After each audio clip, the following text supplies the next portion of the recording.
52তেও না বলেছিল, 71-এও না বলেছিল, ফ্যাসিস্ট স্বৈরাচার এরশাদের সময় গণতান্ত্রিক আন্দোলনকে না বলেছিল।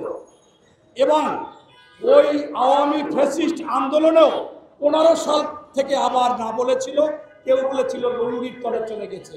সেই সংগঠনটি হচ্ছে জামাত ইসলামী বাংলাদেশ। ইসলাম লাগায়, অথচ তাদের হিন্দু শাখা আছে। কেমনি ইসলাম লাগায় জানি না, সকল কাজ করে অন ইসলামিক। আজকে বাংলাদেশে আপনারা দেখেছেন এই 2 দিন পর্যন্ত সামাজিক মাধ্যমে হা না, এবং সেইখানে এই কুচক্রী মহল তারা বাংলাদেশের মানুষ যারা আন্দোলন সংগ্রাম করেছে, যারা আপনার এই জুলাই আন্দোলন করেছে, প্রত্যেকের একটি আশা ভরসা ছিল 16-17 বছর কোনো ভোট দিতে পারতেছে না। সেই ভোট দেওয়ার জন্য তাদের ভোট অধিকার চাচ্ছে, বাংলাদেশের বাজার দর নিয়ন্ত্রণ চাচ্ছে, সুশাসন, সুনীতি, সুবিচার চাচ্ছে, এবং ধর্ষণ থাকবে না, ছিনতাই থাকবে না, সন্ত্রাস, চাঁদাবাজ থাকবে না। আর এজন্যই দরকার একটি নির্বাচিত সরকার, আর নির্বাচিত সরকারের জন্য দরকার ভোট। অথচ সেই ভোটকে নিয়ে শুরু থেকে এরা ষড়যন্ত্র করতেছে।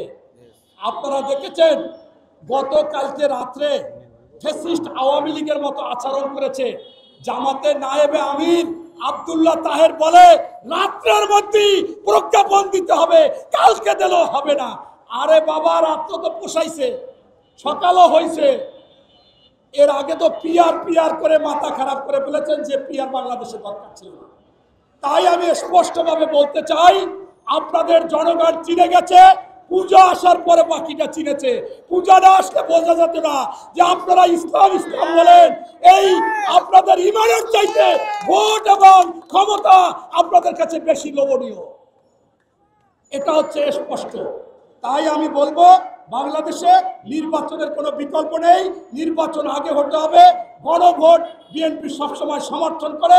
আপনারা বিভিন্ন প্রোপাগান্ডা করেছিলেন বিএনপি জুলাই সনদে স্বাক্ষর করবে না, জুলাই ঘোষণাপত্রে স্বাক্ষর করবে না, অথচ বিএনপি স্পষ্টভাবে বলেছে স্বাক্ষর করবে, স্বাক্ষরও করেছে। এখন সেখানেও কিছু জালিয়াতি হয়েছে এবং এটা বিএনপির সাথে প্রতারণা হয়েছে। তাই আমি বলি, আপনাদের অবশ্যই গণভোট নির্বাচনের সাথে হবে, এবং সংসদে গেলে বিএনপি বাংলাদেশের সবচেয়ে আস্থাশীল দেশ। মানুষ যতবার ক্ষমতায় এসেছে দেখেছে তারা কথা রাখে, কথা রাখবে, এবং জুলাই সনদও এই বিএনপির মাধ্যমে ইনশাআল্লাহ এবং আইনি বৃদ্ধি পাবে। নিরপেক্ষ, সত্য প্রকাশে আপোষহীন।